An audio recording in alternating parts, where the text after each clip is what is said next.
মালদা মুর্শিদাবাদের পর এবার আমরা নজর রাখবো নদিয়ার দিকে। নদিয়াও কিন্তু বিজেপির শক্ত ঘাঁটি হিসেবেই পরিচিত। সেক্ষেত্রে এবারে মানে 2026-এর বিধানসভায় কে কোন দল এগিয়ে যেতে চলেছে বা কার ঘাঁটি হতে চলেছে, জনমত কি বলছে, সেখানে কার পাল্লা ভারী, জেনে নেব শোভনের কাছ থেকে। একদমই তাই।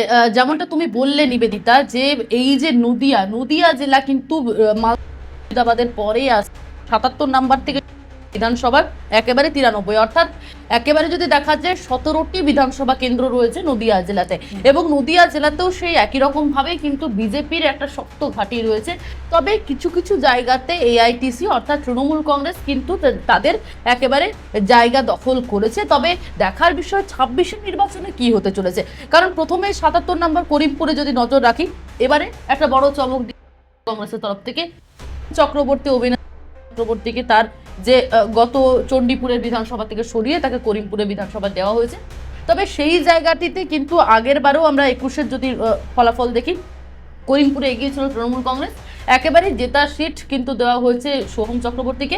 সোহমের একটা জেতার সম্ভাবনা রয়েছে করিমপুর থেকে। সেক্ষেত্রে বিজেপির যিনি ক্যান্ডিডেট শ্যামসেন্দ্রনাথ ঘোষ, তার জেতার সম্ভাবনা কম রয়েছে। ফলে এই জায়গা অর্থাৎ করিমপুর বিধানসভা কেন্দ্র তৃণমূলের কাছে থাকছে এমনটা মনে হচ্ছে। তেহট্ট বিধানসভা যদি আমরা নজর রাখি, দিলীপ হয়েছে তৃণমূলের তরফ, পাশাপাশি সুব্রত তাকে দেওয়া হয়েছে বিজেপির তরফ থেকে। এক্ষেত্রে কিন্তু বিজেপির একটা শক্ত ঘাঁটি এখানে তৈরি হচ্ছে এবং বিজেপির একটা সম্ভাবনা রয়েছে 26-এর বিধানসভা নির্বাচনে জেতার ক্ষেত্রে। তবে সেক্ষেত্রে সিপিআই রয়েছে, সুবোধ বিশ্বাস এবং অন্যান্য যে রাজনৈতিক দলগুলি রয়েছে সেক্ষেত্রে থাকলেও এখানে কিন্তু সেই একই রকম ভাবে বিজেপির একটা শক্ত ঘাঁটি তৈরি হচ্ছে।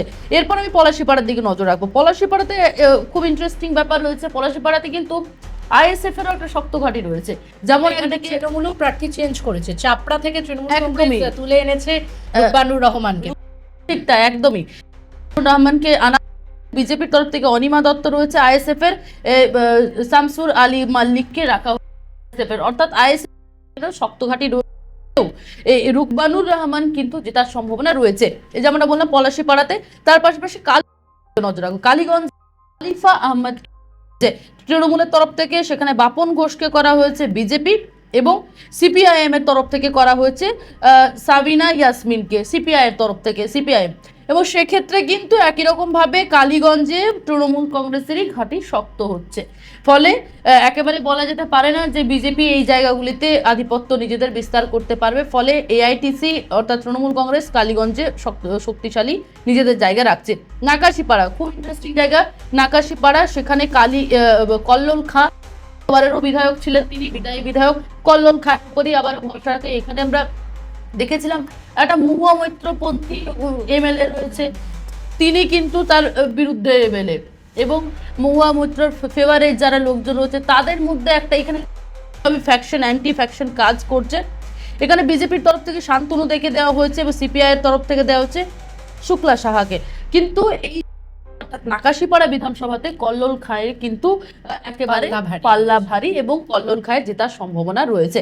ফলে এখানে তৃণমূল কংগ্রেসের বেরিয়ে যাওয়ার একটা চান্স রয়েছে। এবার চাপড়ার দিকে 82 নম্বর বিধানসভা, জাবের শেখ তাকে করা হয়েছে, তৃণমূলেরই ছিল, একেবারে তৃণমূলের ছিল, এবং সেখানে তৃণমূলের যেহেতু ঘাঁটি শক্ত, সেখানে জাবের শেখ আবারও সেই জায়গা থেকে তৃণমূল কংগ্রেসকেই একেবারে দিতে চলেছেন সেই জায়গা, এমনটা কিন্তু সমীক্ষা বলছে। সেক্ষেত্রে সৈকত সরকার বিজেপি প্রার্থী, আইএসএফ এর জাকির মন্ডল সেখানে খুব একটা প্রভাব ফেলতে পারবেন না এই চাপড়া বিধানসভা।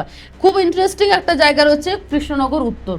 এই কৃষ্ণনগর উত্তর নিয়ে যেমন একদিকে এআইটিসি ইতিমধ্যে আমরা জানি একেবারে প্রথম দফাতে একটাই দফাতে তারা ক্যান্ডিডেট লিস্ট দিয়েছিল, সেখানে অভিনব ভট্টাচার্যকে এআইটিসি রয়েছে। বিজেপির তরফ থেকে ক্যান্ডিডেট লিস্ট দেওয়া হয়নি এখনো পর্যন্ত, খুব সম্ভবত 9টা বাকি রয়েছে, এবং সেই 9টার মধ্যে কিন্তু বিজেপি কৃষ্ণ হোল্ড করে রেখেছে। তবে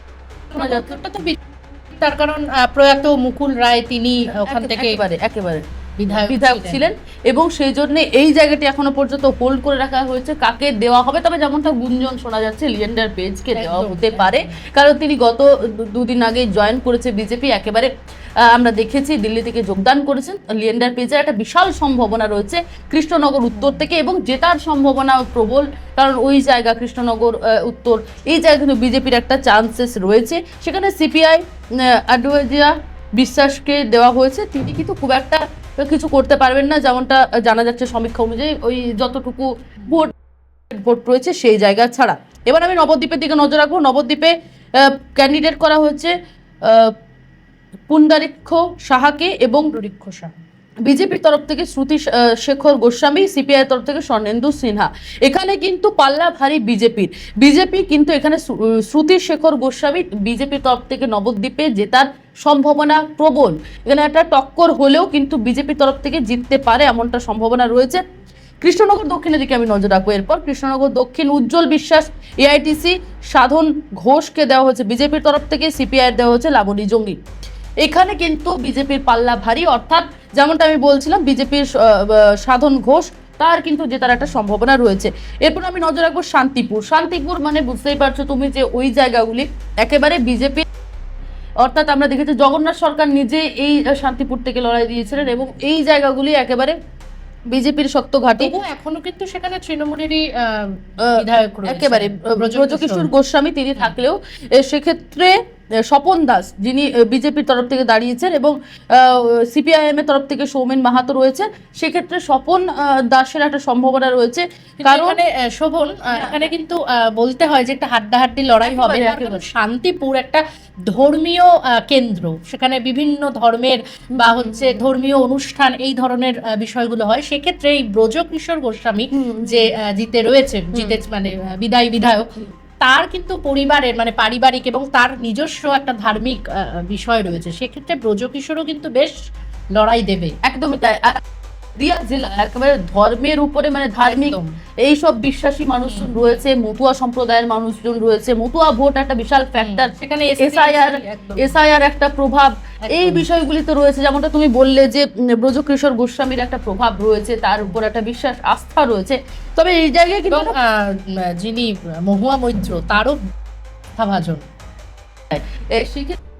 ফাইট একটা হতে চলেছে। এরপরেও আমি নজর রাখবো রানাঘাট উত্তর পশ্চিম যে বিধানসভা, সেদিকে তাপস ঘোষ রয়েছে, অন্যদিকে রয়েছে বিজেপির তরফ থেকে পার্থসারথী চ্যাটার্জি, সিপিআইএম এর তরফ থেকে রয়েছে দেবাশিস চক্রবর্তী। এখানে কিন্তু বিজেপির একটা পাল্লা ভারী রয়েছে, কারণ রানাঘাট দক্ষিণে রানাঘাটে আমরা ইতিমধ্যে জানি যে সেখানে এমপি বা সাংসদ রয়েছেন জগন্নাথ সরকার, তার একটা ভোট ব্যাংক প্রভাব রয়েছে। ফলে এই জায়গাতে একটা পার্থসারথী চ্যাটার্জি যিনি বিজেপির ক্যান্ডিডেট রয়েছে, তার কিন্তু একটা জেতার সম্ভাবনা রয়েছে। এবার আমি নজর রাখছি কৃষ্ণনগরের দিকে, যেখানে এসসি সিট রয়েছে। সেখানে কৃষ্ণনগর বিধানসভার দিকে যদি নজর রাখি, সমীর কুমার পোদ্দারকে দেওয়া হয়েছে এবং সুকান্ত বিশ্বাসকে দেওয়া হয়েছে বিজেপির তরফ থেকে, সিপিআইয়ের তরফ থেকে অর্চনা বিশ্বাস। এখানেও ঠিক একই রকমভাবে কৃষ্ণনগরে একই রকমভাবে বিজেপির একটা প্রভাব রয়েছে। ফলে বিজেপি এগিয়ে থাকতে পারে, সুকান্ত বিশ্বাস এগিয়ে থাকতে পারে এই জায়গা থেকে, এমনটা জানা যাচ্ছে। এবার রানাঘাট উত্তর পূর্ব, এখানেও এসসি সিট, এখানেও সে বর্ণালী এআইটিসি রয়েছে, বিজেপি সিপিআই রয়েছে মৃণাল বিশ্বাস, এখানে অসীম বিশ্বাসের একটা প্রভাব রয়েছে। ফলে রানাঘাট উত্তর পূর্বতেও কিন্তু অসীম ঘোষের বিজেপির জেতার একটা প্রবল সম্ভাবনা রয়েছে।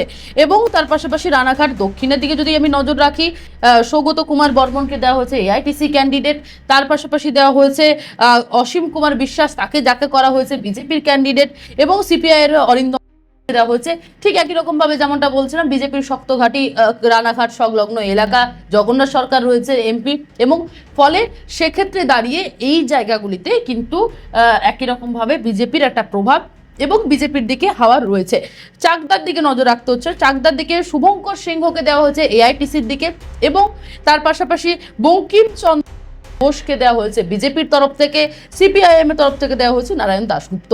এই জায়গায় দাঁড়িয়ে কিন্তু একই রকম ভাবে বঙ্কিমচন্দ্র ঘোষের একটা সম্ভাবনা রয়েছে, এবং বঙ্কিমচন্দ্র ঘোষ তিনি কিন্তু বিজেপির তরফ থেকে জয়যুক্ত হতে পারে, এমনটা কিন্তু সমীক্ষা অনুযায়ী ওখানকার মানুষজন তারা দাবি করছেন। ঠিক একই রকম ভাবে কল্যাণী যে বিধানসভা কেন্দ্র, সেখানে অতীন্দ্রনাথ মণ্ডলকে এআইটিসি তরফ হয়েছে, বিজেপি পর্যন্ত শূন্য বিজেপির তরফ থেকে এই জায়গাতে এখনো পর্যন্ত হতে পারে কে এখনো পর্যন্ত জানা যায়নি। হয়তো জল্পনা রয়েছে অম্বিকা রায়কেই ফের আবার করে দেওয়া হতে পারে, যদিও সেখানে অম্বিকা রায়ের কিছু বিক্ষুব্ধ তৈরি হয়েছে, পার্টি অফিসে এসে তারা বিক্ষোভও দেখিয়েছেন, তাও জল্পনা স্তরেই রয়েছে যে অম্বিকা সম্ভাবনা হতে পারে কল্যাণী থেকে।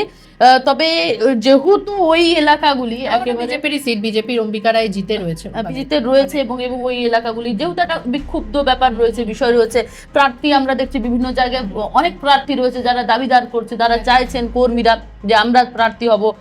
কোনো বিধায়কের ওপরে, বিধায়কদের ওপরে ক্ষোভ রয়েছে, সেক্ষেত্রে বিজেপির ঘাঁটি হলেও কিন্তু এই জায়গাগুলিতে এখনো পর্যন্ত সম্ভাব্য কে হবে বোঝা যাচ্ছে না। তবে অম্বিকা রায়ের চান্সেস রয়েছে, কিন্তু জায়গা অনুযায়ী বিজেপির একটা শক্ত ঘাঁটি।